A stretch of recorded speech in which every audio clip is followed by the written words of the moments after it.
espera, tente novamente. Ah, não acredito. Sempre assim, né? Aconteceu alguma coisa aqui.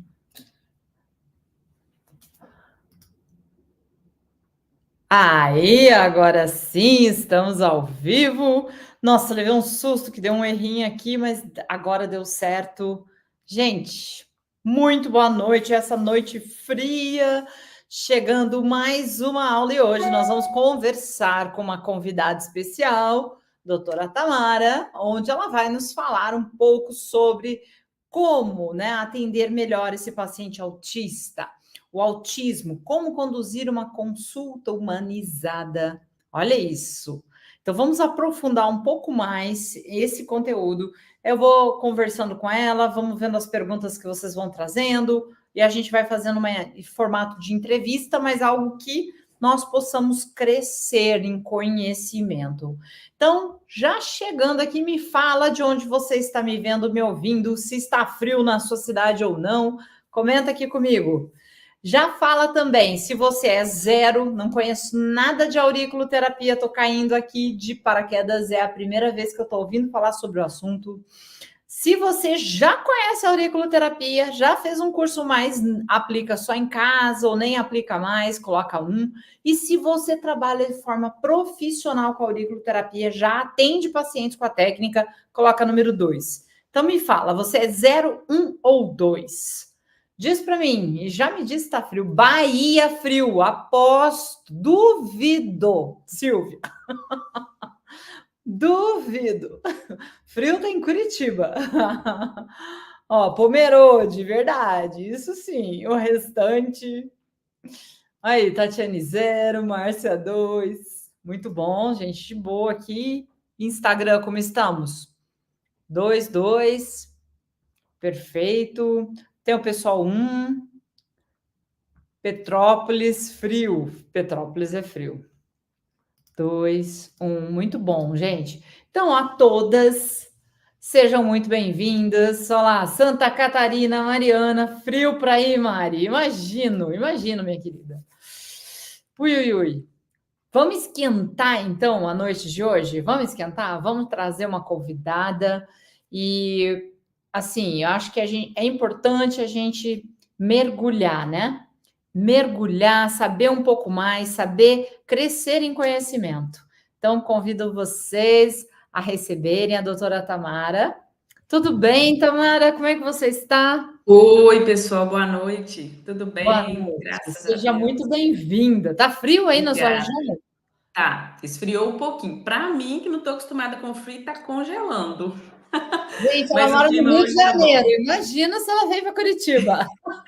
Olha, eu vou te falar que minhas viagens aí eu passo um aperto, viu, com o frio, que aqui é bem quente. Estou estranhando esse clima hoje. Ah, imagino.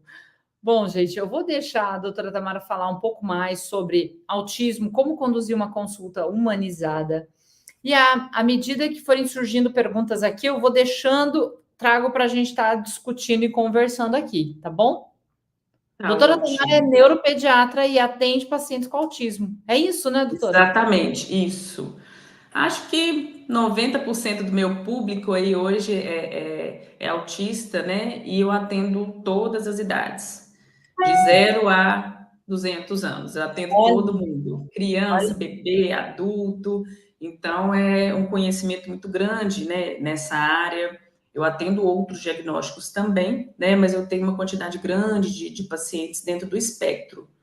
E eu quero agradecer, né, já a todos aí a presença nessa aula, que vai ser ótima, eu tenho certeza. À medida que forem surgindo dúvidas, podem mandando aí que a gente vai falando, né, no decorrer do tempo. E quando eu falo em consulta humanizada, isso começou há muitos anos atrás, né, já com experiência em plantões, né, nem dentro do consultório, eu já me deparava com essa necessidade de um olhar, né, mais atencioso, mais delicado para esses pacientes que tinham uma peculiaridade, seja no jeito de andar, seja no jeito de ver, né, o mundo, de ver as outras pessoas, quais as necessidades que esse paciente tinha. E aí, desde então, eu comecei a estudar sobre, porque eu percebia que não era só eu, como médica, que não estava preparada para esse mundo novo, né? O próprio familiar já não tinha muito estudo, muito conhecimento sobre essa área. Os outros profissionais da área também ficavam muito perdidos, né? O que pode, o que não pode fazer, o que eu devo ou não devo dizer. E foi quando eu comecei a estudar mais, aprofundar nessa área, para desenvolver uma metodologia adequada, focada principalmente no paciente. E aí eu entendi que não era só o paciente, era a família dele também.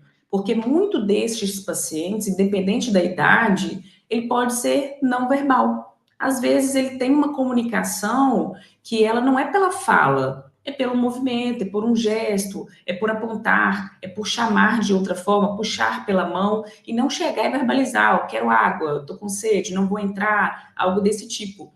Então, para humanizar esse atendimento, é preciso estudar, né, toda a necessidade desse paciente, ver a fundo do que ele precisa, como que ele se sente confortável. A gente pode começar falando pela recepção do seu trabalho.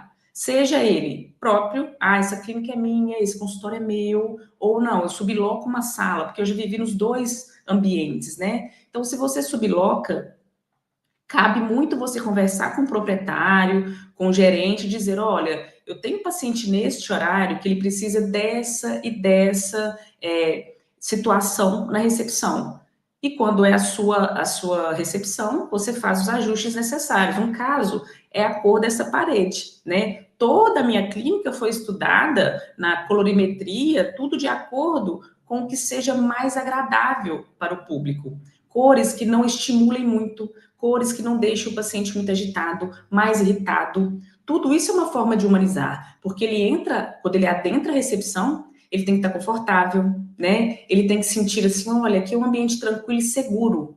É tudo muito importante de que ele se sinta muito seguro, ele e a família dele. Então, uma recepção em que esteja muito cheia, com muito barulho, muito estímulo, vai deixar esse paciente mais agitado, mais agressivo, mais irritado. Por isso que aqui, né, neurologicamente, os nossos horários, eles são marcados muito certinho para que não tenha atraso na recepção. Porque esse paciente, a maioria deles, ele já vem com uma rigidez cognitiva grande, uma dificuldade em esperar, uma dificuldade na mudança dos planos da rotina. Se o plano foi, eu vou chegar, vou ser atendido, né? Vou entrar e vou ser atendido, na cabeça dele não cabe esse período de espera, não cabe outra pessoa perto conversando que talvez possa ser desconfortável para ele. Então, uma recepção vazia é um sucesso, porque ele chega, conversa com só aquela pessoa da recepção, está confortável, está no silêncio, ou talvez só um pouco de ruído que não deixa ele muito irritado, e ele vai ser atendido num período que a gente tenha uma espera de 15 minutos e a tolerância para que tenha um atraso, né? Salvo em outras situações. Então, treinar toda essa equipe, né? Como que é a recepção do lugar que você trabalha? Mesmo que não seja sua, conversar com essa pessoa. Olha, o paciente de tal hora, ele não gosta, um exemplo, de barulho, né? Ele não gosta de ruídos, ou ele não pode assistir jornal, ele tem todas as situações possíveis. E se é a sua primeira vez com esse paciente, cabe muito de você mandar um textinho, um questionário antes da consulta, com essas pontuações. O que te deixa desconfortável? Ou o seu filho, né? O barulho, a luminosidade, a gente pode abaixar, né? A luminosidade da televisão, a gente pode desligar a televisão, a gente pode tirar o ruído, os cheirinhos, né? Eu sou uma pessoa que gosto muito de aromas e tudo.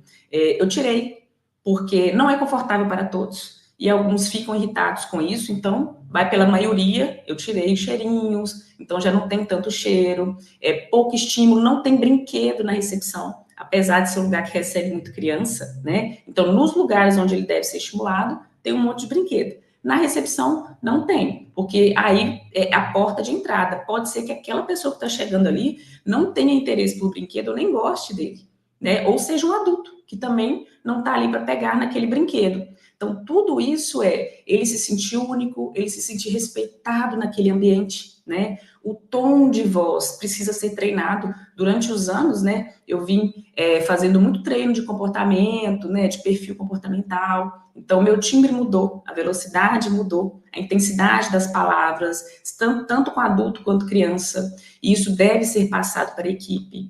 Porque chegar e falar, oi, tudo bem? Todo animado e tal, seja bem-vindo. Não é a todos que isso agrada. Então, a gente tem que ir muito pelo que é a maioria das pessoas, né? Falar mais pausadamente. Existem pessoas que têm transtorno no processamento auditivo central e que elas não compreendem corretamente tudo que a gente fala. Então, se você fala mais rápido, oi, tudo bom? Já vou pegar seu número aqui, vamos confirmar os dados e tudo. A pessoa fica assim, ué, mas não entendi direito. Então, é ter a tranquilidade para aquele atendimento, tudo bem, qual que é seu nome, qual que é seu horário e tudo, bem didático, né? E num tom de voz tranquilo, calmo, que não deixe aquele paciente intimidado, nem ele, nem o familiar. Porque as características, a gente pode estar diante de um pai ou de uma mãe que está dentro do espectro ampliado, né? Ele não tem diagnóstico, mas ele tem muitas características parecidas. Então, pode ser que o que deixa o filho agitado, estimulado, também aconteça com os pais. Então, é importante esse respeito para a família toda, não visualizar só o paciente, né? Ah, porque ele tem um diagnóstico, tá, mas a família toda tem que estar confortável, né? Nesse período que ela está aguardando. Quanto aos alimentos na recepção, não se deve sair oferecendo tudo, né? Ah, dá um biscoitinho para ele, né? Dá um suco, um bolo e tudo. Sempre perguntar, se for uma criança, né? Ou para o responsável, perguntar: ele pode comer? Olha, se ele quiser, tem bolo, tem biscoito, que é o que a gente faz aqui. Fica à vontade, e aí na hora que ele quiser, ele vai lá e vai se servir. Porque pode ser uma criança que tem intolerância. Pode ser uma criança que ela tem seletividade severa alimentar e ela não aceita qualquer textura. E aí você vai com um biscoitinho e a pessoa não quer. Tem as questões sensoriais quanto ao contato para criança, para adolescente e para adulto. Quando chegar à sua recepção, já não ir saindo estendendo a mão, oi, bom dia, tudo bem? Nós abolimos, né, esse primeiro contato de tomar a iniciativa do contato físico, porque o contato físico, ele precisa do consentimento. Não é a todos que ele é bem-vindo, né? Tem pessoas que se sentem muito desconfortáveis e tudo bem. Então, por isso que é importante saber, assim, o que está confortável para o outro. Você vai ser super educado sem contato físico, né? Cumprimentar, dar oi, dar tchau, dar bom dia, boa tarde, mas sem pedir para pegar na mão, sem chegar cheio de beijinho, de abraço, né? Normalmente, eu nem me levanto quando a pessoa chega, porque não é todos que agradam desse tipo de recepção. Então, no final da consulta, quando a pessoa está saindo, que eu vou entendendo como é que ele vai se despedir de mim, como é que ele ficou confortável. Então, é um estudo muito delicado disso tudo, né? Desde lá fora na recepção até ele entrar no seu consultório. Então, a equipe que está lá fora do seu consultório tem que entender isso. Olha, se é uma criança, então, não vim, oi, tudo bem e tal, tipo, vamos aqui, vou pegar na cabeça, né? Vou pegar no ombro, vou pegar na cabecinha. A tia vai te dar um brinquedo, não sei o quê. Você pode falar dessa forma carinhosa, mas sem contato físico. Perguntar antes ao responsável: ele aceita o toque? Eu posso pegar no ombrinho dele? Eu posso pegar na cabeça dele? Tem que ser muito treinado para não invadir, né, esse espaço do outro, o que pode levá-lo a ter uma crise de irritabilidade, de agressividade, demorar um tempo para se regular. Outra questão importante é sobre as crises.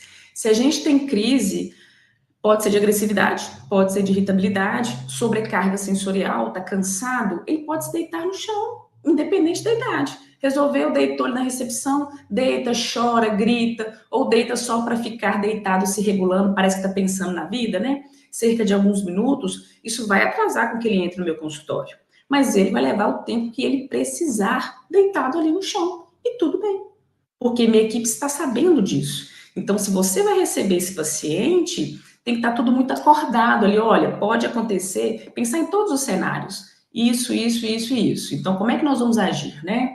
Explicar para a família, olha, tá tudo bem, deixa ele deitado aí. Que acaba que o constrangimento, né, dos pais, principalmente, essa mãe, que na maioria das vezes está ali junto, ela fica muito preocupada. Ai, meu Deus, meu filho está deitado no chão. Ai, socorro, e agora o que eu faço? Sabe? Então, cabe já vir direto à equipe, olha, está tudo bem, você precisa de mais alguma coisa, você quer que abra a porta para ventilar, oferecer o conforto e dizer, olha, tá tudo bem, na hora que ele quiser ele se levanta, tá tudo dentro do esperado. As únicas preocupações que a gente tem são quando há crises em que há autolesão, dele se morder, dele bater, de ficar agressivo e poder corresponder a algum risco físico para o paciente e para terceiros. Neste momento, aí a equipe também é treinada para intervir, não intervir fisicamente. Ninguém vai chegar e fazer uma contenção mecânica, segurar pelo braço, sem autorização dos pais, mas é se dirigir ao responsável. Precisa de ajuda? Precisa disso ou daquilo? Eu sei o que fazer, eu posso ajudar. E no caso de adulto, quando este adulto entra em crise também na recepção, seja porque está cansado, porque não aguentou esperar, porque houve um imprevisto, saber como conduzi-lo, né? Como acalmá-lo, oferecer uma técnica de respiração, oferecer para que aqui a gente tem uma área grande na frente, pensada para isso, com um jardim. Vamos passar no jardim? Vamos dar uma olhada aqui nas flores, vamos sentar ali fora um pouquinho, tá tudo bem e tal. Ah, não, você quer aguardar aqui? Vamos aguardar aqui. O grande erro da maioria é ou ir direto em cima, querendo resolver, né, com a mão, ou ignorar. Ah, não sei, não estou vendo, então tá tudo bem. As duas formas não funcionam e trazem constrangimento, trazem dor para esse paciente. Então, esse olhar humanizado é de estar o tempo todo aqui de olho assim, do que ele está precisando, em que eu posso ajudar, né? Como é que pode ser confortável para ele. Isso faz com que tenha uma otimização muito grande, né, do tempo que ele espera lá fora, que ele fique confortável. E na hora que ele entra no consultório, ele já entra sabendo assim, olha, aqui é um lugar que me respeita, aqui é um lugar que eu posso ser eu, né? Tanto os pais quanto o paciente. E no caso dos adultos, a mesma coisa. E eu escuto isso muito até de adultos, né? Ah, então eu posso reclamar que sua luz aqui está me incomodando? Claro que pode, não é bom para todos, né? A luz da recepção. Deixa eu interromper um pouquinho. Oi.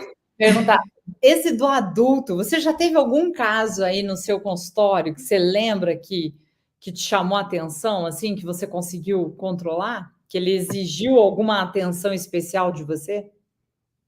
Vai. Muitos. Tem algum, Muitos. assim, uma peculiaridade em especial, algo que te chamou mais atenção? Sim, já teve alguns. Vou citar um que começou desde lá de fora, de que ele tinha para a gente é conhecido como vício, né? Assim, ele tinha um hiperfoco muito grande, né? Por jornal. E nós estávamos numa fase em que ele não poderia nem ouvir falar em jornal de um certo canal. E eu já sabia disso.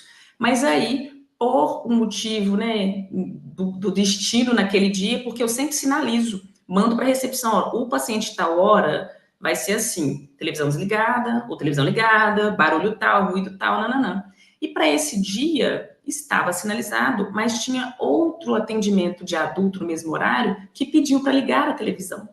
Aí a pessoa chegou, a pessoa chegou, pediu para ligar, e aí, né, na recepção, talvez no automático, ligou. E quando ele chegou, ele ficou extremamente irritado.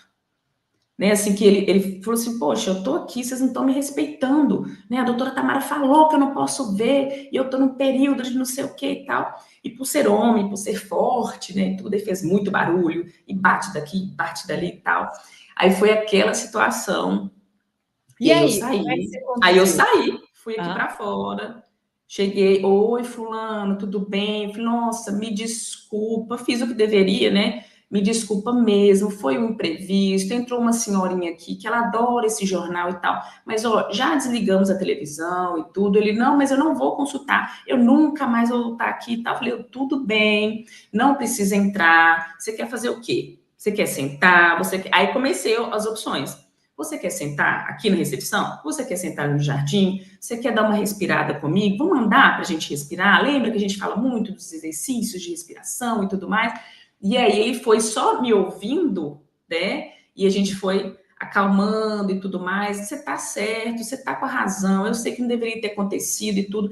Tem pessoas que se regulam mais rápido e tem pessoas que demoram para se regular, né? E aí, nesse caso, demorou em torno de quase meia hora, sabe? Para conseguir que ele decidisse entrar no consultório. E depois disso, mais uma hora e pouco de consulta, que é o que geralmente dura. Então, ele acabou entrando no horário de outro paciente e tudo, mas graças a Deus a gente conseguiu passar por essa situação. Uma segunda situação, brevemente, né, que eu me lembrei aqui, foi de um que, quando chegou ao consultório pela primeira vez, se incomodou com eu não sabia desse detalhe, né? Ele se incomodou com a flor. Eu tenho uma orquídea na parede e ele tem memórias, né, familiares e tal, com orquídea, justo a orquídea. E ele falou que não ia entrar e tal, e parecia que ele tinha visto algo assim muito horrendo no consultório. E eu, meu Deus, aí eu fiquei assim, gente, mas eu sempre tô tão cuidadosa. Será que o brinco tá grande? Será que isso, que aquilo? Eu falei, o que que houve, né? E aí, nós fizemos a consulta com ele sentado ali na porta. Aí coloquei uma cadeira, e aí bloqueamos a recepção para ter toda a questão do sigilo médico e tudo mais. Aí corri, falei, pelo amor de Deus, tira tudo das estantes aqui atrás, tira tudo. E guardei, e essa primeira consulta funcionou muito bem, eu me aproximei um pouco à mesa, e a gente ficou ali. Ele não entrou, falou, não, então não vou entrar, né, e tal, porque ainda tinha essa dificuldade. E ele ficou ali da porta, sentadinho na cadeira confortável, e eu aqui de dentro. Mas deu certo.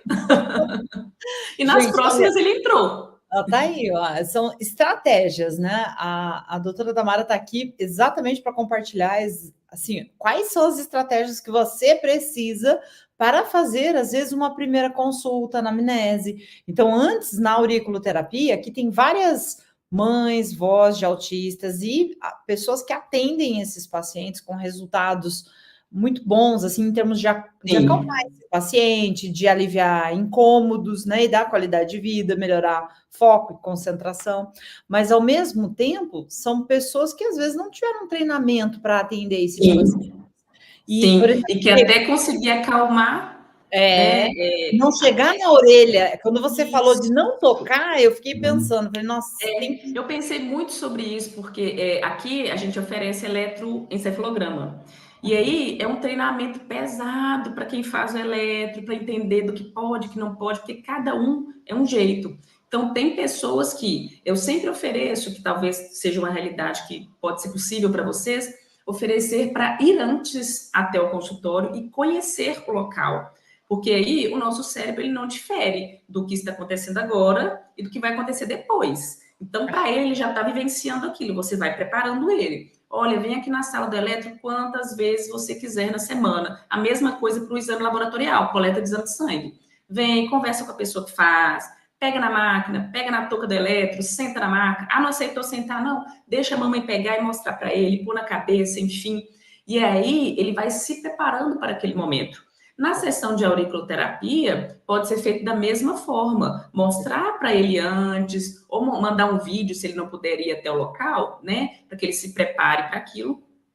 E no dia, se no dia for muito difícil, né, é a primeira vez que esse paciente vem, será que eu posso tocar? Como é que eu vou fazer para chegar na orelha desse paciente? Então, quando é criança, tem todo essa conversa muito franca com o pai, com a mãe, né, com o responsável, de saber como que ele fica confortável. Ele tem algum bichinho? Ele gosta de um bichinho de pelúcia? Manda trazer. Ah, tá junto? Põe junto. Quer ficar no colo da mãe? Não sei se para vocês é possível, mas aqui é, né, numa capalha. Então, fica no colo da mãe, a mãe até deita na maca junto, quando precisa fazer as coisas. Fica no colo, deita junto. Ah, vamos ficar no chão. Tem pessoa que gosta de se regular no chão, principalmente para adultos. Quer deitar no chão? Bora no chão.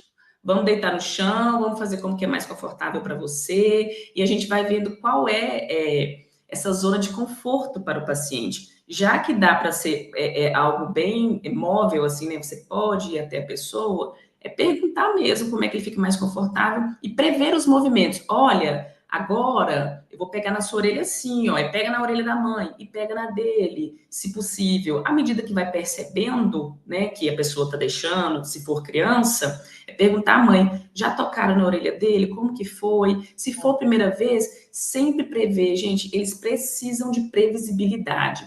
Já manda para a mãe um vídeo, já pede para ir mostrando antes como vai ser, já vai avisando, ó, tal dia vai ter uma tia que vai pegar na sua orelha, e a previsibilidade é ouro para esse tipo de paciente. Porque quando ele chega, não saiu da rotina. Rotina é o quê? É a previsibilidade. Eu já sei o que ia acontecer. Eu sabia que alguém ia pegar na minha orelha, né? E provavelmente pode ser que também no primeiro contato não seja mil maravilhas como a gente gostaria. Pode ser que você consiga atingir só um ponto ou dois e tudo bem. E falou, então a gente vai marcar de novo para quando você puder voltar e tal. E ele vai aceitando mais, né? Porque eu tô vendo aí até uma foto atrás aí de vários pontinhos, né, na orelha.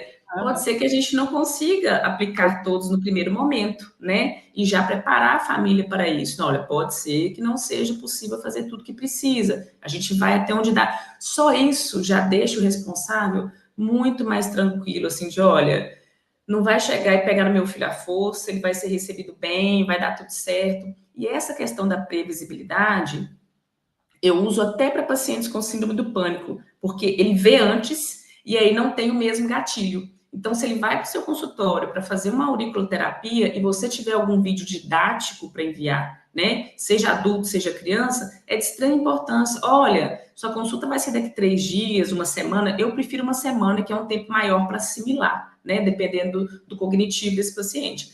Então, vou te mandar esse vídeo, mostra para ele, conversa sobre isso pelo menos uma vez no dia, tem que ser todos os dias, até que a gente se encontre, caso ele não possa ir presencialmente até o seu consultório e ver tudo como é que funciona. Porque no dia que ele chegar, já não vai ser mais tanta novidade assim. Então, ele vai ficar mais confortável, né? Ele vai saber, então é aquilo que minha mãe falou, então tá tudo bem, não é esse perigo todo, né? De aceitar mais. Então, são técnicas que a gente usa, né? Tanto da humanização quanto da previsibilidade, que vai garantir que você consiga ter mais acesso, né? Esse paciente, para que ele aceite, que você intervenha, que você toque nele. Mesmo que ele não tenha, gente, transtorno sensorial, ou que ele não tenha essa resistência de ser tocado, só de ser uma pessoa nova, um ambiente novo, uma técnica nova, é coisa nova demais para ele aceitar de uma vez só, né? A gente tem que entender isso. Para eles são mudanças homeopáticas. Eu sempre falo assim, que é gotinhas por gotinha de mudança.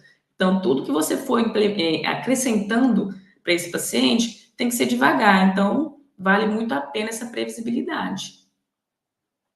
Perfeito, Tamara. E outra coisa aqui que tem uma pergunta, né? Como você lida, por exemplo, com as expectativas dos pais em relação ao tratamento? Acho que isso é uma coisa legal também da gente estar discutindo, né? Sim.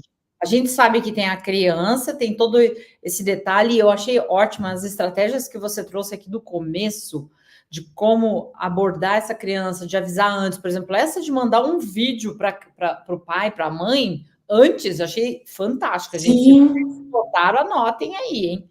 E agora, como É, fica a situação dos pais nessa jogada aí, nessa consulta? os pais, no meu caso, né, tem muitas questões, assim, de se eu dou o diagnóstico, então tem todo um preparo, né, para que eles aceitem, para que eles recebam. Para vocês, porque na verdade, assim, para um pai, qualquer pai, receber o diagnóstico de autismo, ele tem que passar pela fase do luto. Ele vai passar por essa fase, porque ele sonhou, eu escuto isso todos os dias, eu sonhei tanto com esse filho, com essa criança, eu tenho tantos planos, Ana, e é como se ele recebesse uma sentença de que nada vai acontecer mais. Então, tem que trazer isso com muita claridade, clareza, assim, calma, né? Passa esse período, vai para casa, pensa, absorve, digere tudo isso, e depois a gente vai tomar decisões, que é o plano de tratamento, como é que nós vamos acompanhar essa criança. E as expectativas, igual quando vai chegar aí no consultório da auriculoterapia, é sempre deixar claro de que, olha, eu brinco muito, eu gosto muito de levar, assim, muito leve no consultório, né? De falar assim, olha, eu não estou trabalhando com milagre. Aí a pessoa já dá uma calmada, sabe? De dizer, olha, eu vou fazer o melhor que eu posso, eu estou sempre atualizando, mas pode ser que o seu filho não evolua na velocidade que você gostaria. E a maioria das vezes vai ser assim. A gente pode ter grandes surpresas boas, que é o que acontece muito, né? Veio aqui e daí a pouco manda mensagem, nossa, já tem 2 semanas, ele tá assim, tá assado, e outros que não. E a expectativa do pai é muito grande, né? Então, quando ele vai ao seu consultório, ele quer que a auriculoterapia traga um resultado maravilhoso num tempo muito curto. Então, trazer ele para essa realidade é muito importante, o acordar, né? Antes, olha, vamos combinar, então, nós vamos, eu não sei como é que funciona, né? Mas nós vamos fazer, sei lá, 12 sessões e a gente vai vendo a evolução dele, vai vendo se precisa mudar pontos no meio do caminho, explicar muito como que isso vai ser e o que ele pode esperar.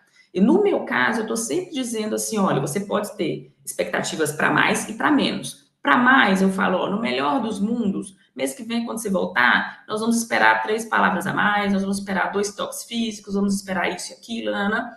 E no pior dos mundos, pode ser que não faça diferença nenhuma. E tá tudo bem. Eu vou acessando algumas áreas, eu vou estimulando algumas áreas do cérebro dele até entender do que ele precisa. Então, não necessariamente que quando você voltar na próxima consulta, a gente já vai ter atingido todos os objetivos. e tá tudo bem. Esse no final de dizer está tudo bem, está dentro do programado, faz com que o pai saia do consultório sabendo das chances e sabendo que pode levar um tempo que não está na cabeça dele. Porque é lógico que todo pai quer que seja para ontem, né? O desejo é muito grande de melhoria, de evolução do seu filho.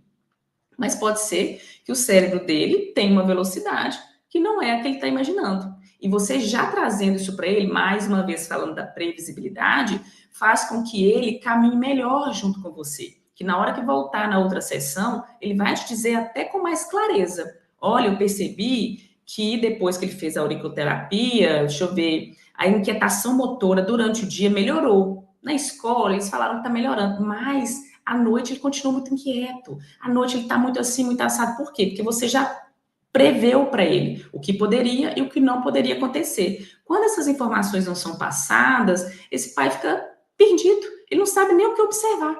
Então, se ele não sabe o que observar, ele não vai procurar. E aí ele volta na outra consulta só dizendo assim, olha, não fez diferença nenhuma. Não melhorou nada. E aí eu assim, ué, nada? Mas como assim nada? E isso, e aquilo, e isso. Então, quando você já conversa sobre isso na consulta, ele consegue otimizar até o seu trabalho no que você precisa melhorar. Porque aí, se você já falou pontos para ele e ele viu que não melhorou, aí ele te traz: olha, você falou sobre isso, isso e aquilo, e realmente, nisso aí ele não respondeu ainda não. Aí você, ok, então agora eu já sei o que fazer. Então, essa comunicação clara, essa parceria faz muita diferença, assim. A expectativa dele vai continuar, né? Eu quero muito que ele melhore e tudo mais, mas vai ser uma expectativa dentro da realidade, né? Sem aqueles sonhos mirabolantes, assim. Eu falo até muito bom na internet, você vai ver que é do dia para a noite que houve uma melhora e tal. Há melhoras, claro que há. Há resultados que são milagrosos, sim, mas que não são do dia para a noite. É um trabalho que ele é construído, né? É uma evolução conquistada em qualquer área que seja. E na auriculoterapia não vai ser diferente, né? Vai ser construído passo a passo, sessão por sessão, para a evolução desse paciente. E conversando antes, gente, fica tudo mais leve, mais tranquilo. O que eu percebo também, Tamara, que é importante a gente metrificar. Eu sempre falo isso para as alunas, sabe? Quando você metrifica, você sabe aquilo que melhorou. Como é que você faz no consultório quando é um paciente autista? Ou do espectro autista, ou mesmo outros pacientes que eu sei que você atende aí também. Uhum.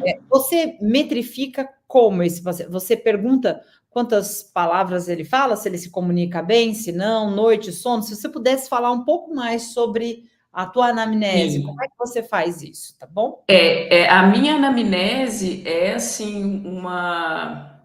Eu falo assim, olha, eu vou entrar na sua casa agora. Eu até brinco assim, ó, a partir de hoje eu faço parte da sua família, porque eu me guiei, óbvio, né? Assim, as principais perguntas vieram do DSM-5, né? Que é o manual de diagnóstico para sintomas e tudo, para psiquiatria e para neurologia, né? De transtornos e doenças neurológicas, ok. Mas todos esses detalhes do dia a dia vieram dessa experiência, Opa, né, de anos convivendo com esses pacientes. deu Então, uma é muito pequena travada, metrificado. mas Voltou? beleza, já voltou. Já voltou. Beleza. Voltou? Voltou Então, sim. eu estou sempre perguntando, eu começo já pelos principais pontos, porque o transtorno do espectro autista, ele tem as principais áreas que são mais afetadas, né? É a comunicação verbal, é na socialização, são os comportamentos metódicos, ritualísticos e repetitivos, e tem toda outra 50 tons, eu falo assim, né, de sintomas, muitas nuances que precisam ser visitadas, por isso que demora tanto uma consulta comigo, porque eu vou detalhe por detalhe, seja adulto ou seja criança, tá? As perguntas, elas são baseadas iguais e quando é adulto eu aprofundo mais, porque ele tem mais condições de responder, né? Mais a fundo.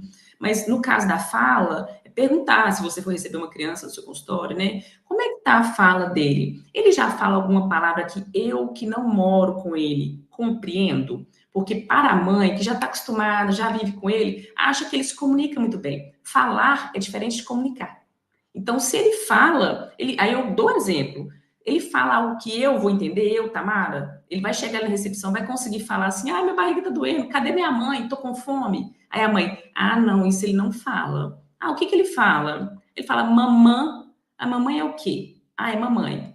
Ele fala água é o quê? É água, entende? Então, a mãe já aprendeu a decodificar. Então, você vê que é uma linguagem que está muito prejudicada ainda. E aí eu vou mensurando cada vez que a gente vai se encontrando, como eu anoto tudo muito detalhadamente, entrego para ele, entrego para todos os profissionais que vão entrar junto, né, nesse caminho, os outros terapeutas, vai estar todo mundo acompanhando a evolução dele. Olha, mês passado ele falava água, esse mês ele está falando água, ele está falando quero, aí já entrou um verbo, né? Um exemplo.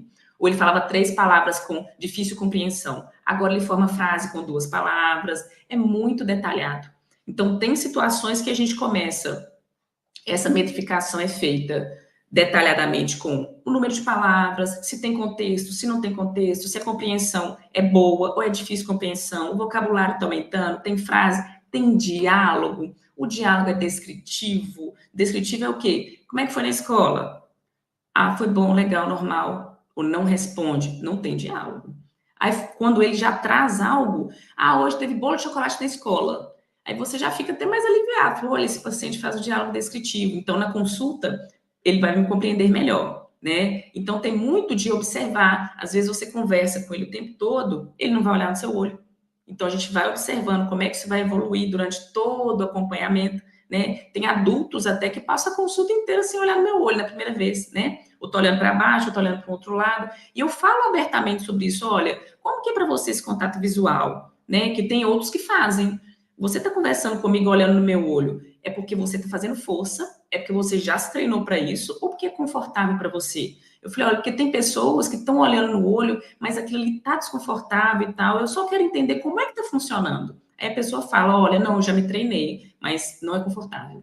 Eu saio daqui, eu tô cansado. Eu falo, tudo bem, então não precisa olhar. Como que você fica confortável? Fica do jeito que você está confortável, a gente vai conseguir conversar da mesma forma. E para criança, é o mesmo jeito. É perguntar, mãe, quando você está conversando com ele, você vai dar 3 comandos. Nós vamos tomar banho, vamos almoçar, vamos para Tia Tamara. Ele escutou os comandos olhando no seu olho? Ele olhou e tirou rápido, que é o olhar fragmentado? Ou ele só te escutou e nem te olhou, que é a ausência de contato visual? Então, essas coisas a gente vai, a cada consulta, cada vez que a gente se vê e tem um encontro novo, a gente vai observando tudo isso, como que está melhorando. Já em outras situações, tipo na inquietação motora, na agressividade, na ansiedade, né, a irritabilidade, isso pode ser mensurado em percentual também. Geralmente eu falo assim, olha, eu leio a consulta toda, né, dia tal nós falamos disso, isso e isso. Isso aqui, de 0 a 10 ou de 0 a 100, quanto você acha que melhorou ou quanto você acha que piorou? Se a pessoa falar que não tá bom. Aí ela vai falar assim, melhorou 80%. Beleza. Piorou. Melhorou só 20% então. E aí você vai acompanhando em algumas situações que não são tantos detalhes assim, você também pode acompanhar fazendo esse tipo de pergunta e te dá uma clareza muito grande, assim, ó, tal área eu tenho que intensificar mais os meus cuidados, ou estimular mais ou estimular menos, né? E aí te dá um norte de como que você vai seguir, porque não é uma receita de bolo, né? Assim, eu não tem uma receita, na verdade, eu ia falar que eu acho, mas a verdade é que ninguém sai do consultório com o mesmo tratamento, a mesma equipe. Vai ter psicólogo, vai ter fono, vai ter TO, vai ter auriculoterapia, vai ter neuroestimulação. Não, cada um precisa de uma coisa, cada um precisa de uma suplementação. Então, é muito particular, né, cada um deles. É E aí vocês variável vão poder a abordagem. aí vocês vão poder também ver essa evolução a cada vez que vocês forem perguntando na consulta de vocês, como é que tá depois da sessão tal, pelo que foi procurado, né? Para melhorar o foco, para melhorar a atenção, para melhorar a ansiedade desse paciente, a auriculoterapia vai ajudar, para melhorar a dor, tem alguns que sentem dor ao toque físico, um exemplo, né? Então, você pode mensurar isso. Olha, a gente fez 2 sessões, um exemplo. Como é que seu filho, ou você, se for adulto, como é que tá essa questão da dor? Né? Ventilador, o ventinho, né? Tá tendo a mesma dor, ar-condicionado dói, o frio dói, toque, né? Alguns tecidos, eles não suportam alguns tecidos por causa da dor. Então, a auriculoterapia pode ajudar muito nisso. E aí vocês conseguem mensurar já perguntando a cada consulta. E aí, aceitou vestir a blusa de frio? Ou então você pode prever. Nós vamos fazer 3 sessões, e aí você tenta vestir uma blusa de frio. Ou aquela calça jeans que incomoda por causa da textura. E aí você vai entendendo se está ativando o ponto certo. E assim, Tamara, me diga uma coisa, como você recomendaria, por exemplo, que nem no começo ali você estava falando sobre ambiente, né? Como é que você recomendaria um consultório, ou pelo menos se preparar para atender uma primeira consulta ou algumas consultas com o paciente autista? Autista, você fala para mim ou para qualquer área? Para qualquer área, Para digamos, qualquer os área? cuidados que você acha que o O profissional básico. que atende um É, paciente deveria ter. isso. Procurar. Se você tiver, talvez, numa sala que é muito na rua, que tem muito barulho de carro passando e tudo mais, que é o que nós fizemos aqui, o estudos das salas. À medida em que você precisa de mais concentração, porque aqui tem TDAH, tem transtorno de depressão, de tudo. Então, à medida que a pessoa precisa mais desse silêncio, dessa tranquilidade, as salas são mais para o fundo. Ou você pode colocar também aquele que chama tijolo dobrado, né? Fazer um isolamento acústico. Quanto menos essa sala tiver ruído entrando de fora, que são os ruídos externos que deixam mais irritado, isso pode ser feito. Uma sala que tenha menos estímulo possível. Por incrível que pareça, eu atendo, né, muitas crianças, eu acho que ali tem, contando tudo, deve ter uns 10 brinquedinhos no chão e que são estratégicos, né, para eu saber se ele está brincando com função. Então, tem um violão, tem 2 ursinhos, tem um de empilhar e um outro para motricidade fina. E fica num tatame com cores claras ali no chão. E o resto do meu consultório é só essa parede aqui azul e o resto é todo branco. Porque são cores que não agridem. A luz do meu consultório hoje está com uma luz fria, porque a gente está gravando aqui e tudo, mas é uma luz quente, é um foco só, né? E todos os consultórios seguem a mesma linha, porque aquela luz amarelinha, ela traz mais conforto. E o visual, porque a gente tem alguns transtornos a gente chama de hipersensibilidade. Então, pode ser que a luz incomode, é o que eu estava falando no início, né? A luz incomode, o cheiro incomode, as cores incomode. Então, Música. tem que ser música. Esquece música, Deus me livre.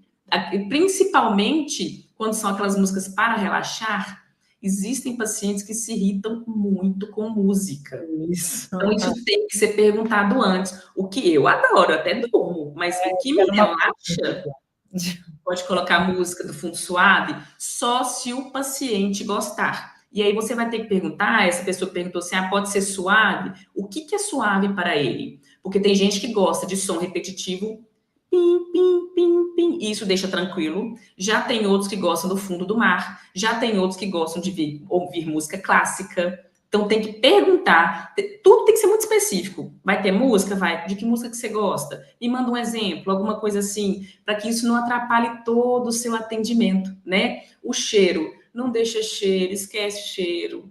Se você tem algo que faz barulho, seja pulseira, seja O brinco, laser, alguma tem os coisa lasers que isso, que faz o que barulho. tire, que chame, ou que chame a atenção dele para aquilo e deixe ele irritado, né? Isso, se possível, seja evitado, ou que seja na previsibilidade. Olha, agora eu vou ligar essa luz que vai fazer isso, que vai mostrar isso. Não sei se usa óculos, né? Então, se tiver que usar um óculos, e isso para proteção, vai ter que estudar todo o sensorial dele antes. Ele aceita colocar óculos, se eu usar o óculos, ele me vendo de óculos, vai deixar ele irritado? Vai deixar ele agressivo? Vai deixar ele com medo? Ele não vai querer entrar? Então, se já usa, manda testar. Olha, mãe, pode comprar um óculos de sol para ele em casa e já vai testando em casa. Eu, para fazer o eletro aqui, eu peço para colocar uma touca de natação.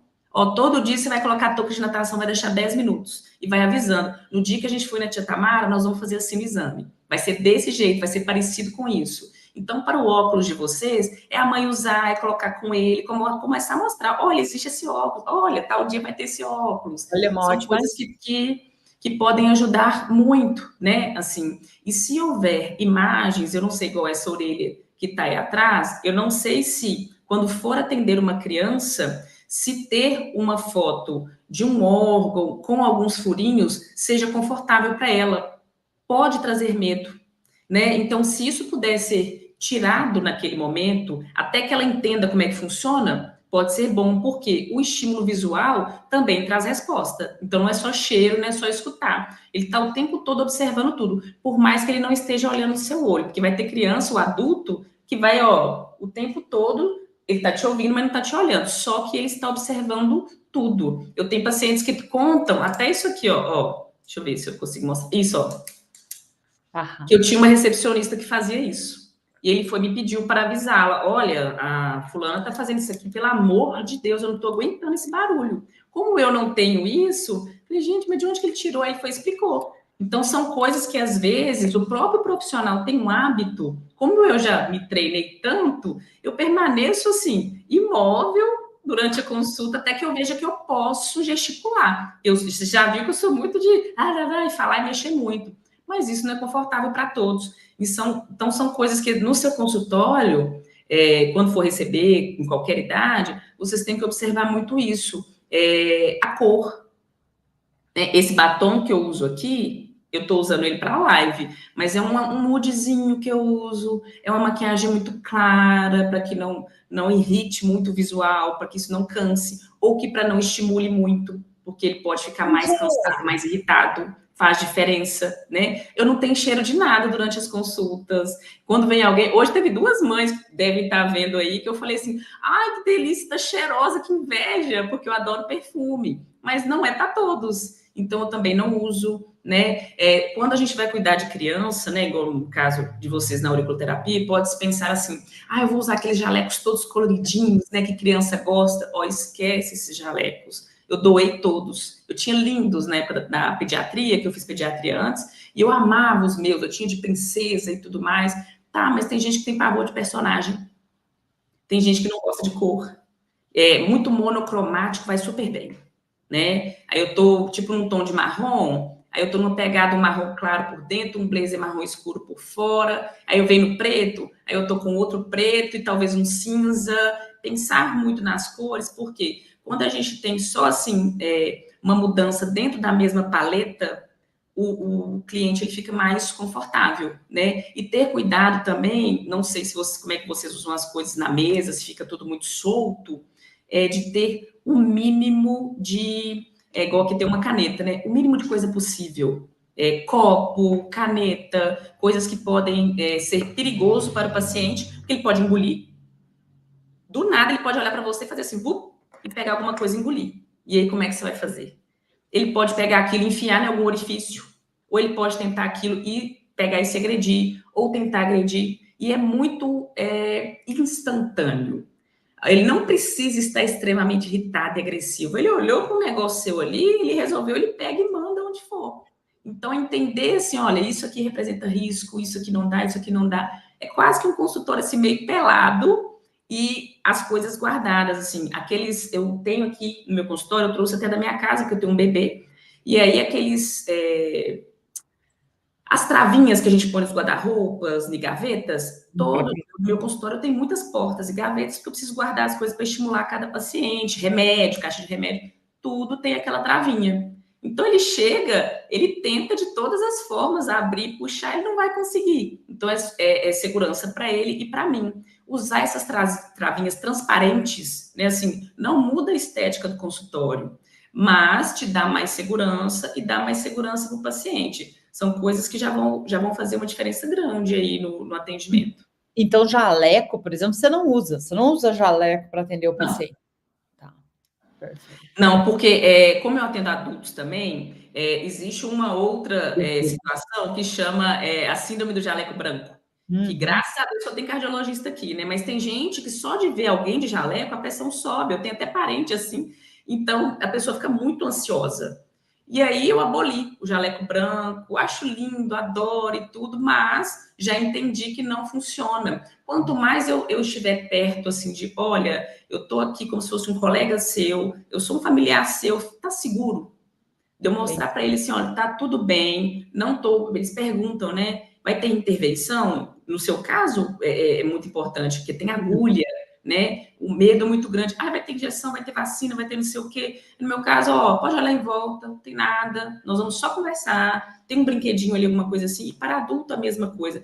E aí você não representa aquele risco, né? Que o primeiro impacto traz. E no caso de vocês, né? Que já vão ter uma agulha, alguma coisa, que eu não sei como é que É, chama, mas se é agulha mesmo. a agulha é bem opcional, sabe? Então não Ah, então precisaria. ótimo. Ah, é porque tem aquelas. Semente, tem cristal, tem o Isso. laser, Ah, então elétrico. ótimo, ótimo. Ah, e para sementes, outra coisa que eu já fiz também em mim, já fui paciente, sei bem como é, por isso que eu adoro.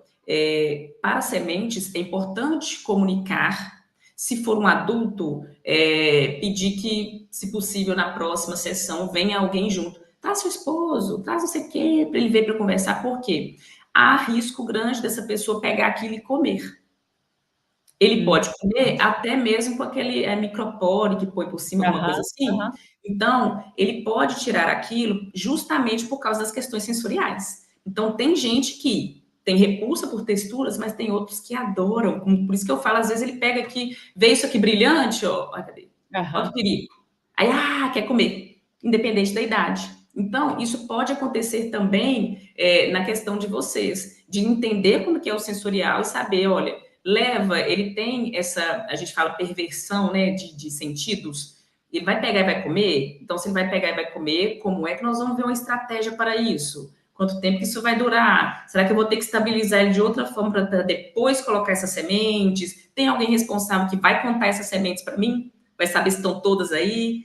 Tudo tem que ser pensado muito antes, porque não só na criança, então no adulto eu sempre peço para o cônjuge ou para alguém, né? Tipo, seu pai mora com você, quando ele não se casou e tal. Então, dá um confere para mim, no final do dia, no início do dia, eu estou colocando 8 pontos. Confere se tem os 8 para mim. Se tiver, pergunta se caiu, procura onde está, porque ele pode simplesmente se interessar e começar a comer.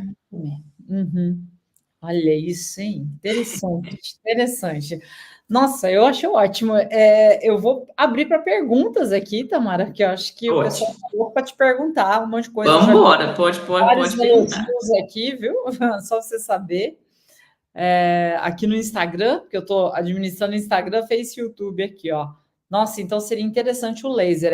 O laser é excelente. Eu achei também fantástica a tua observação de avisar antes, mandar um vídeo, mostrar como Isso. colocar o óculos antes, gente. Anote isso. Quem não Treinar a assistiu, questão do óculos. o óculos eu acho que pode ser uma boa, hein? Eu não sei se esse laser que compra de brinquedo, se ele não pode, é óbvio, né? A mãe não vai colocar ele diretamente no olho da criança. Mas já mostrar, não deixar que ela pegue, explica antes, não deixa na mão da criança, não que ele pode engolir. Aham. Mostrar, olha, vamos colocar o laser, o óculos e vamos brincar com o laser na parede, vamos mostrar como é esse laser e tudo, porque quando ele chegar no seu consultório não tem novidade nenhuma, né? O gatilho é outro, o gatilho é, olha aquela brincadeira legal que eu fiz lá em casa, então aqui vai ser legal também. Com certeza. Não, eu acho que daí você não corre esse risco, que nem você falou, dele tirar e acabar comendo ainda, né? Sim. Deixa eu ver o que temos aqui. Gente, dúvidas? Da música já foi aqui, ó. A anamnese pode ser feita na presença da criança? Todas eu faço na presença da criança, salvo se ela estiver em crise, né? E aí a mãe fala assim: olha, ela pode ficar um pouquinho ali fora. Sempre vem alguém, né? Tá com a avó e tal. Falo, pode. E aí, na hora que ela se sentir confortável, ela entra de novo. Mas 99% é tudo feito com a criança. E quando há algo que não pode, ou que talvez vá magoar, dependendo, quando é adolescente ou tá um pouquinho maior, que eu vou perguntar e que aquilo pode ferir muito, eu escrevo no papel e mostro para a mãe. Aí, tipo, eu vou falar assim, na questão sensorial, ele tem estimulação de áreas íntimas? Que tem pessoas que vão ficar esfregando no chão, na parede, em qualquer lugar, sem que aquilo, ele tenha uma noção social do que deve fazer. E aí eu pergunto, escrevo assim, ele fica pegando no pênis em público e põe para a mãe. Aí a mãe fala assim, sim. Aí eu falo, pode falar? Aí eu, entendi, então nós vamos... E se ela falar que pode, vamos embora. A gente vai falando, vai perguntando e traz até mais clareza para o paciente. Porque aí ele começa a entender assim, então quer dizer que tá tudo bem isso que eu faço? É só eu entender que eu tenho que fazer em X lugar, né? Não se sentir tão estranho, tão diferente, tão de outro planeta. A linguagem é muito clara, né, para que ele compreenda e para que se sinta incluído, porque é um paciente que, independente da idade, ele já vem acostumado a de tudo ser velado. Não, não vai falar na minha frente, não, não posso saber, não, ele não vai escutar porque ele é diferente, porque ele é estranho, porque ele é qualquer coisa assim. E aqui no consultório tudo dá muita naturalidade. Quando é algo que não, que eu vejo que pode ter algum problema, eu pergunto antes. Pode falar, a gente fala na presença dele sem problema nenhum. Perfeito, ótimo. Aqui no Instagram tem uma dúvida, não, acho que não é uma dúvida, foi uma colocação que acho que foi o Neto, acho que eu perdi aqui. O Neto parou de falar quando os pais se separaram. Muito comum. É? Olha isso, gente. Eventos traumáticos. Ele só colocou essa observação ou ele colocou mais alguma coisa? Não, né? Não, foi só isso. Existem situações, são situações diferentes. Assim, a gente tem, É a isso aí. gente, a gente chama de autismo regressivo quando uma criança já fazia todas as habilidades sociais, né? Aí ele fala, ele conversa, ele brinca, ele tem amigos, nanã, e aí um belo dia ele para de falar, ele perde aquela função. Esse é um tipo de autismo, é autismo regressivo. Já nessa situação, o neto, né, falou, os pais separaram e ele parou de falar. Não necessariamente isso acontece dentro do autismo, tá? Existem situações em que o paciente, ele opta por não falar. É a forma como ele tem de lidar com aquilo, a gente chama de mutismo seletivo. Existem irmãos que por um não falar, o outro deixa de falar. Eles até vêm tratar juntos aqui, né, para voltar a adquirir essa habilidade da fala, da comunicação. Então, se for dentro do espectro autista, a chance disso acontecer é muito maior, porque tudo é muito intenso para eles. E lidar com as emoções é difícil, entender as situações sociais é difícil, é tudo muito literal, né? É muito preto no branco, né? Separou, então se eu não vou conversar mais, é assim que eu consigo lidar, e acabou, né? A rigidez cognitiva faz isso. Então, quando entra no mutismo seletivo, é importante acompanhamento de psicólogo, acompanhamento do fonoaudiólogo, para poder voltar a estimular essa criança, ela se sentir confortável para voltar à fala. E pode começar de diversas formas. Conversa brincando, depois conversa desenhando. Eles falam muito por desenhos, até que ele se sinta confortável em falar, em verbalizar. Tem menino que sussurra, primeiro, né, assim, nunca falou comigo e tal, depois ele vem fala baixinho alguma coisa, até que ele se sinta confortável para falar. Então, nesse caso aí da separação dos pais, o caminho é o mesmo, né? Assim, começa devagarzinho na estimulação, ele se sentir seguro, entender que os pais vão continuar sendo os pais, essa questão familiar tem que ser muito bem abordada,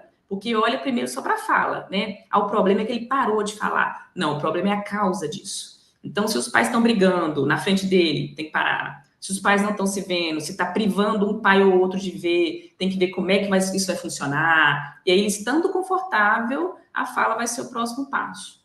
Ele volta, né?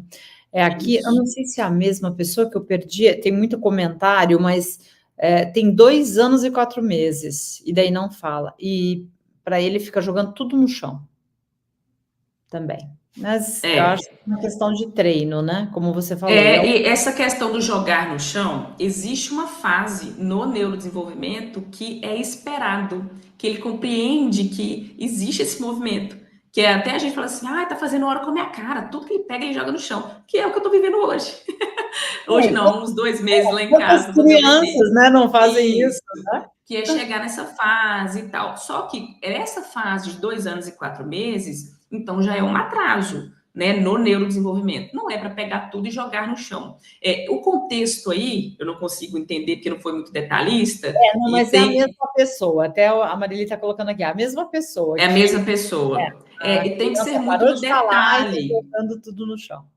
Como é que é isso? Ele está jogando tudo no chão. É uma forma que ele está tentando se comunicar? É para mostrar que ninguém está dando atenção para ele? É para mostrar que ele está desconfortável naquele ambiente? É para mostrar que ele está com tédio, está ocioso, ele não tem nada para fazer? É para dizer que ele não quer brincar com aquilo? Gente, tem muitas informações nessa atitude. Então, sempre eu falo para o pai assim, olha, vai, volta para casa e começa a observar. Procura o gatilho. É sempre, aí tem gente que fala, entendi, é sempre antes do banho. Ele tem sensibilidade com a água, ele detesta o banho, e aí ele sai jogando tudo. Ou não, Tamara, em vários momentos do dia, porque ele realmente não entende a função dos objetos. Ele não entende para que serve a escova de cabelo, ele acha que é para jogar. Ele entende para que serve o brinquedo, ele acha que é para jogar. Então, são muitas situações que têm que ser observadas. Não é exclusivo, assim, se ele joga no chão, é por X. Não, existem muitas possibilidades. Começa a observar os gatilhos que rapidinho não vai ter dificuldade. Eles são muito transparentes. Ele vai entender o porquê e vai saber como começar a intervir. Perfeito. Ó, a Cláudia colocou, nesse caso seria bom também usar o eletro, que é silencioso. Cláudia, só tem que comunicar a ele que ele pode sentir uma sensibilidade, tipo Isso. formiguinha, alguma coisa assim. Não sei se formiguinha é o melhor exemplo, tá? Pode ser uma Uhum. formiguinha, alguma coisa assim, porque ele pode sentir e daí ele vai se assustar. Então A tem que sensação que esse eletro traz é parecida com aquela, eu não sei o nome do aparelhinho, que faz uma vibraçãozinha no Botox. é, É parecido isso, com aquilo? talvez um Porque pouco mais talvez ela possa oferecer esse estímulo antes, na mão, né? aham, Assim, ah, olha aqui, vê se para você assim tá bom e tal, para que aí na hora que for fazer de verdade não não quero. seja um gatilho muito grande para ele entrar em crise, que aí demora para se regular e vai ser um problema. Eu acho que ela pode estimular numa outra parte em que ele tenha controle, geralmente a mão. A mão eu coloco se eu quiser, eu te dou a minha mão se eu quiser, eu mostro se eu quiser, ele está no controle. E aí você pedindo para fazer essa estimulação na mão, pode ser que ele aceite melhor quando for fazer na orelha. Tá, perfeito. Aqui a Maria perguntou: você a preferência pela cor azul no consultório? Tem algum motivo em especial ou É, tranquilo? sim, sim, é porque a cor e o tom também, porque você tá vendo que são tons pastéis, né? Então a cor azul, né, ela traz para o nosso cérebro, ela traz essa sensação de tranquilidade e de Confiança. segurança, Confiança. né? Confiança. Então é tipo, ah, tem consultório que precisa ser mais estimulado, igual lá atrás que tem área de psicomotricidade, lá tem laranja, lá tem verde, que é forte, que o menino precisa ser estimulado. Já que na frente é tudo no tomzinho de azul, mais claro, porque ele tem que olhar e aquilo não pode dar um gatilho, ou seja, não é para liberar um cortisol rápido e uma adrenalina rápido no cérebro dele, é para ele olhar e sentir, ai, serotonina, ai, que tranquilidade, e aí é assim que funciona. Maravilha. Olha aqui, ó. Criança, 2 anos, ainda não fala nenhuma palavra, só balbucia. Atraso. É. Só quer pedir com gestos. Eu vou postar essa semana. Eu gravei, não deu tempo de postar ainda. Eu fiz um vídeo com uma bonequinha que a gente usa aqui na clínica. E eu conversando com ela, fala com a mamãe. E a boneca só assim com a mãozinha, só gesticulando. Mas eu não tô te entendendo. E ela, mostrando que é o que acontece muito. Que ele usa da comunicação não verbal, que é essa de ou apontar o objeto, ou a maioria que não aponta, só puxa pela mão, só te traz até o objeto e faz algum barulho para não falar. Ele não tem intenção de fala. E isso é atraso. Então a gente tem que estimular. Principalmente aí nesse caso, a gente já começa com uma fono para poder estimular. Perfeito, perfeito. Aqui, ó. Na auriculoterapia, se o paciente se recusa a colocar os pontos, pode acontecer, mas se prepara ele antes, tá? Como a Tamara acabou de falar. Posso ensinar a mãe a fazer os pontos com os dedos? Acho complicado, Márcia, porque ela pode errar, pode trazer até maiores problemas, sabe? Ou usar o laser, ou você, sabe? Acho que é a melhor coisa. Ou você vai até a casa do paciente, ele vai ter um lugar mais tranquilo. E às vezes eu acho que faltou preparar melhor, sabe? Isso. Tinha tido ainda a oportunidade de ouvir a Tamara falar no canal, em live, agora Verdade. Pode preparar. levar um tempo maior, né? Aí, ao invés de preparar a mãe, né? Preparar os dois, principalmente o paciente. Ah, na primeira consulta não foi? Vai mandando um vídeo, vai pedindo ela para estimulando com o dedinho em casa, só para mostrar que vai tocar, até que um dia ele esteja pronto para isso, né? Mas é mais seguro ser feito pelo profissional mesmo. É. A Maria, aqui no Instagram, ela falou dessa mesma criança que nós estávamos conversando, que parou de falar quando os pais se separaram, ela falou que ele joga quando eles dizem não. Aí ele se A revolta e joga. intolerância, frustração. Tem que ver se é intolerância, mais uma vez, é no detalhe, né? Existem crianças que, por ser tudo tão difícil, assim, a família já está tão sobrecarregada, que qualquer gotinha é um oceano, né? Então, às vezes, a mãe, eu pergunto assim, olha, como que é quando você fala não para ele? E dou os exemplos. Ele só chora, ele grita, ele se joga ao chão, ele arremessa objetos, ele tenta te morder, ele se morde, ele bate a cabeça no chão. Olha para onde isso tudo pode ir, né? Então, as intensidades com que ele reage vão dizer se é intolerância.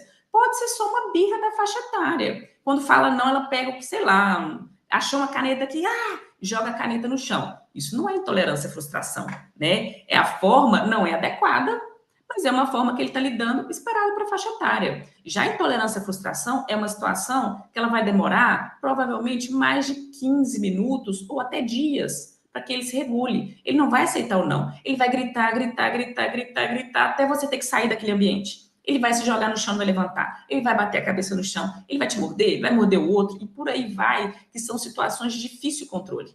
Talvez o só jogar um objeto no chão é bom. Você me trouxe só essa frase, né? Assim, parece que não é intolerância à frustração. Acho que é só uma dificuldade em lidar com a frustração, que treinando isso vai melhorar, assim, sem grande dificuldade. Perfeito. Aqui, ó. Seria melhor atender em domicílio, a domicílio no ambiente dele? Seria, né? Isso no caso da auriculoterapia. É. Sim, se você conseguir todo o ambiente que é dentro de casa, né? Aliás, todas as intervenções que são feitas em casa são mais confortáveis. Igual aqui no laboratório, eu oriento: olha, se tiver muito difícil para ele, mesmo ele vindo e conhecendo o laboratório, a gente vai até sua casa. Tem um dia da semana que você agenda e faz a coleta laboratorial em casa, no quarto dele, na caminha dele, ou no sofá dele, assistindo televisão dele. E aí você está invadindo menos aquele ambiente dele que é programado, né? Então, talvez, se a família permitir, assim for possível, fazer a auriculoterapia em casa é o melhor dos mundos, assim, em termos de confiança e segurança desse paciente. Olha aí, ó, gente. Isso também é uma boa dica, né? A Nelita perguntou se o barulho do laser pode incomodar ou não. A gente já tinha conversado sobre isso, né? Pode incomodar, mas Sim, você testar antes até e testar. Previsibilidade. É a chave, previsibilidade. mostra sempre antes, porque a luz, não é só o barulho, mas a luz também A pode luz. atrapalhar, né? Tudo é estímulo, isso que a gente tem que pensar. Tudo é estímulo. Até as coisas mais bonitinhas e mais fofinhas podem trazer gatilhos. Se aquilo ali não é bom para ele, ele entra em crise. Então é tudo muito básico. E aí mostrar antes, ó, vai ter cheiro, vai ter cor, vai ter barulho, vai ser assim e tudo. Olha como é que é, calma, né? Ou senta no colo da sua mãe, deixa eu mostrar primeiro. Então tudo com previsibilidade funciona melhor. Às vezes mostrar na orelha da mãe também, porque daí vê que a mãe É, ficou ali numa quando boa. eu fazia isso muito na pediatria, né? Assim, eu tinha que auscultar a criança, nada começava com a criança. Era tudo na mãe, coitada. A mãe era sempre Mas é examinada qualquer primeiro. criança também, né, Tamara? Isso. Deixa eu Eu, ver com a mamãe. Aí a mamãe fala: olha, tá tudo bem, olha o coração da mamãe, olha, né? Aí eu, olha, se a minha mãe falou que tá tudo bem, gente, tá tudo bem, né? Não é possível. E eu já aí fiz funciona melhor. auriculoterapia até no Homem-Aranha, É mesmo? Uma no boa ideia, bonequinho. gostei. Faz no bonequinho primeiro, depois faz na criança, mas isso é Sim. qualquer criança, gente, qualquer Se ele criança. tiver, isso foi uma boa ideia, porque se a criança tiver um objeto, né, que seja de estimação, um bichinho de pelúcia, alguma coisa, e ela permitir que você toque, aí eu posso ver o seu amiguinho, eu posso conhecê-lo e tal. Ah, vamos mostrar para ele, faz na sua mãe, faz no bichinho e ver que tá tudo bem. Aí também pode ser um caminho. Se ele aceitar fazer nele, pode ficar tranquilo que ele vai deixar fazer, com certeza. Olha aí, ó, isso é legal. A Sol aqui no Instagram colocou: ó, meu paciente de 8 anos melhorou significativamente a agressividade após a auriculoterapia e a retirada Maravilha. do glúten. Que ótimo. Muito obrigada pelas orientações. A Maria, a doutora, me acalmou. Olha que legal. Ah, que bom, fico feliz. Que bom, viu? Ajuda demais essas dicas e orientações, porque os meus pacientes estão aumentando devido verem a minha filha. Ela faz na filha, a filha melhorou Sim, muito e daí acaba atraindo. Isso tem acontecido sim. muito, sabe, Tamara? Uhum. Meus pacientes fazem suas bonecas e ursos de pelúcia depois nelas. É isso aí, Gisele. Isso, Legal, legal. Gisele. Muito bom, é isso mesmo. Ó, parabéns, doutora. Quantos Ah, ensinamentos. obrigada. Fiquei preocupada com as sementes na orelha, para não ir no conduto. Você viu, Cláudia, que o menor problema vai ser esse, vai É o ser pior. conduto. Uhum. Existem outras preocupações. Assim, ó. Lembrar para todos que o autismo é um transtorno, dependendo do grau do autismo, o transtorno pode Doer. doer na criança. As dores Também. são diferentes e dói, dói mesmo. A Por isso, auriculoterapia pode ser demais para eles, né? A hipersensibilidade, né? O transtorno sensorial, ele traz muita dor, né? Por isso que eu estou sempre regulando o ar-condicionado aqui. Tá bom para você? Tá muito quente, muito frio? Porque causa dor mesmo. Eu vi uma da Alcione, ó, tem uma amiga que sofre muito, ela tem um filho autista e a avó cuidou dele quando pequeno. E quando a avó faleceu, ele não aceitou ir morar com a mãe, porque ele não consegue sair da casa que morava. Tem um Olha apego o até apego. lá. E é uma preocupação muito grande, né? Das mães de pacientes autistas, assim. Eu não posso morrer. Eu tenho que ser eterna. Né? É, Porque como é que vai ser depois que eu não estiver aqui? Quem é que vai ficar? Por isso que a gente tem até uma assessoria jurídica para essas mães. Né? Como é que você faz para se programar? Às vezes, infelizmente, a pessoa adoece, isso acontece, infelizmente. Tamara, eu tô com câncer, tô sinto assado, socorro, para quem eu vou deixar esse menino? Então, a gente já tem uma parte para agilizar isso. E essa rigidez cognitiva eu morava nessa casa, era a casa que eu estava com a minha avó não está aqui mais, não quero sair. Isso tem que ser trabalhado junto com o psicólogo. Eu até oriento que, se possível, não sei qual que é a realidade dessa pessoa, que ela pudesse ir para este ambiente, para ele se sentir seguro com ela, para depois ela tirar ele do ambiente. Porque duas arrancá-lo, mudanças, né? duas coisas. Arrancá-lo direto desse ambiente, né, assim, que era tudo que ele tinha, vai trazer muito mais problemas. Ele pode até regredir, tá? É uma coisa que, se não aconteceu, você pode até se preparar para isso. Aí ele falava, ele conversava, não quer falar mais, não vai tomar banho. Muita coisa pode mudar, porque ele foi arrancado do lugar que ele tinha, que É era psico. pertencente, a minha segurança estava aqui, da noite para o dia, minha avó já morreu, e agora minha casa também, né? Como é que vai ser isso? Então, gradual, acho que seja mais seguro para os dois até. Perfeito. Excelentes dicas. Aqui, ó, tratei uma criança e perguntei ao pai, o herói dele de preferência, coloquei as sementes e falei que ele irá ficar forte Pô, igual o herói. Tá aí, ó, ótimo. É uma parte lúdica, né, gente? isso aí. Tá trabalhando o tempo todo. Tamara, Excelente. fico muito feliz aqui com a sua participação. O pessoal Ah, que amou bom. também. Tem muitos elogios aqui, Instagram, Face. Muito Foi um obrigada. prazer. Muito, muito gratificante, até mesmo esses esclarecimentos, vamos dizer, do ambiente, de se prevenir, de se preparar para essa consulta. Não é uma consulta normal, mas é plausível, é tranquila de se fazer, desde que você Muito. avise antes, né? E cuide. E tudo é treino, né? Assim como eu falo para os pacientes, calma que você vai conseguir fazer, né? É treino, vamos treinar seu cérebro. Tem gente que fala assim, mas eu não vou conseguir dirigir nunca mais. Calma, vai conseguir sim, nós vamos treinar. Assim funciona para o profissional também. Ele vai se treinando para essa consulta, para esse ambiente, e na verdade, assim, os outros pacientes que não têm o mesmo diagnóstico só têm a ganhar. Porque hoje, né, com essa convivência toda, eu vejo que é assim que deveria ser para todos, o respeitar essa singularidade, né? Então, se você não gosta, se não é confortável para você, você acaba trazendo esse olhar para todo mundo. Então, independente do diagnóstico que entre, você já começa a se fazer as mesmas perguntas e a ele. Tá bom para você o ar? Você quer café? Você quer água? Tá bom assim? Né? A luz tá te incomodando? Nanana. Aí a pessoa, nossa, que legal assim, né? Eu vim aqui por causa de um distúrbio do sono e a doutora queria saber tantas coisas, eu me senti tão confortável lá, né? E aí isso é super possível. Vocês vão ver que todos os clientes, todos os pacientes que estiverem aí, eles vão se sentir em casa, vão se sentir seguros, né? Hoje a gente está falando muito sobre o autismo, mas esse olhar aí de humanizado e inclusivo vai acabar se traduzindo para todos, que é o ideal, que é o melhor de tudo, né? Vocês vão ver que isso vai acontecer naturalmente. E é interessante que, como você falou, fica como se fosse um hábito, né? É um É, processo que você vai colocando e vai seguindo para todos. Porque, por exemplo, exatamente. você ter o detalhe, né, de você olhar para o todo é importante. Senão a gente, às vezes, entra numa consulta do nosso jeito, às vezes você está vindo da rua, agitada, falando alto. Opa, peraí, agora Uhum, é dele, né? Uma isso última aí. pergunta aqui, Tamara, que eu acho que vale a pena, ó, da Lucélia, que ela fala assim, ó, as crianças com autismo tendem a ficar mais doente com uma frequência maior? Percebo isso na minha filha. Isso é uma Uhum. realidade ou pode ser característico da filha dela? Sim, olha, não é exclusividade da sua filha. Por isso que eu peço um exame de sangue, eu peço o exame assim, eu até brinco, falo assim, olha, nós vamos passar um pente fino.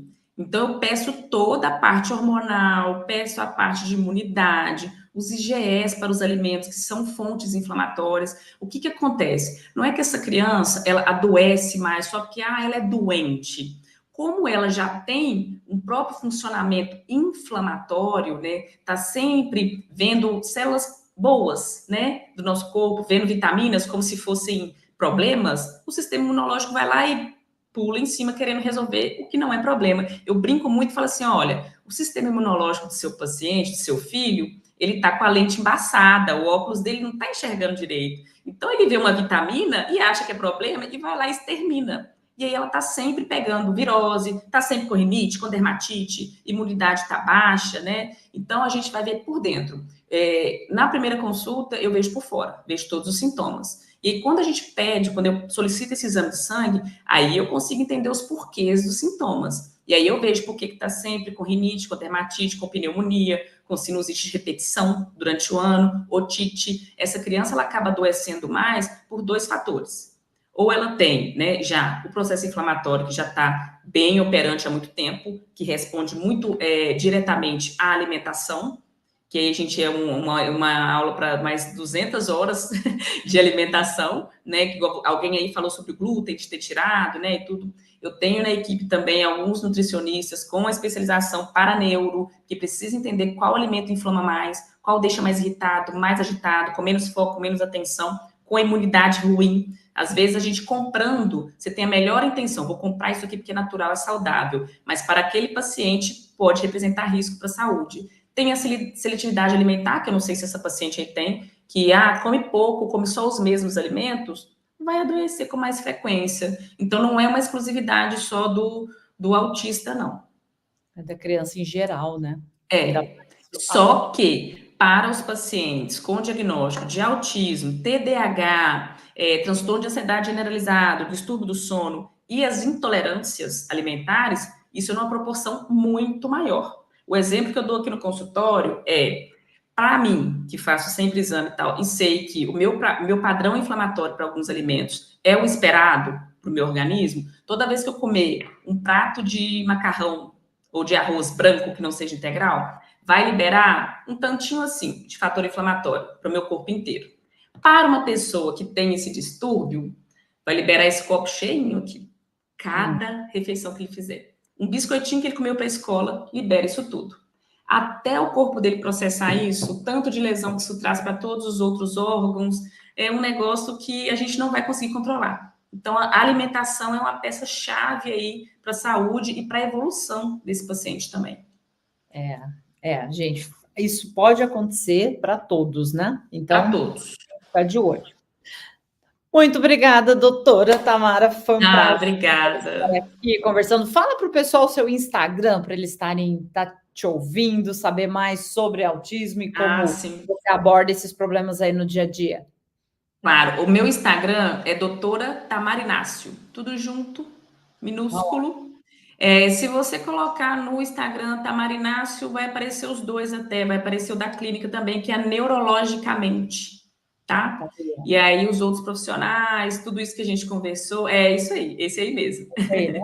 Tudo que a gente conversou sobre os outros profissionais, vocês vão conseguir ver na clínica também. E eu estou sempre fazendo, inclusive a gente falou sobre alguns vídeos que eu vi que eu estou para postar essa semana. Acompanhem aí durante a semana. Amanhã eu já vou postar esse primeiro sobre algumas coisas que a gente conversou hoje. Até esse da menininha que aponta só, né, e não fala. Eu vou postar ele amanhã para vocês verem na prática como é que isso funciona. Então, todo dia tem vídeo novo, tem informação nova, e eu estou sempre abrindo caixinha de pergunta para a gente ficar bem pertinho e tirando essas dúvidas aí para poder melhorar a qualidade de vida da família. Perfeito, perfeito. Gente, vai lá, acompanha o trabalho, porque é importante a gente ter clareza dos fatos, sempre, tá bom? Com certeza. Gratidão, viu? Muito obrigada. Obrigada, pessoal. Gente. Boa noite aí para todo mundo. Pela audiência, pela participação de vocês. Maravilhoso. Foi um prazer. Foi ótimo mesmo, viu? E amanhã, pessoal do Universo tem aula, 8 horas da manhã, hein? Vai esquecer, tá bom? Marca aí na agenda e entra. O link vai estar ali no Telegram. Até mais, gente. Até, tchau. Boa noite.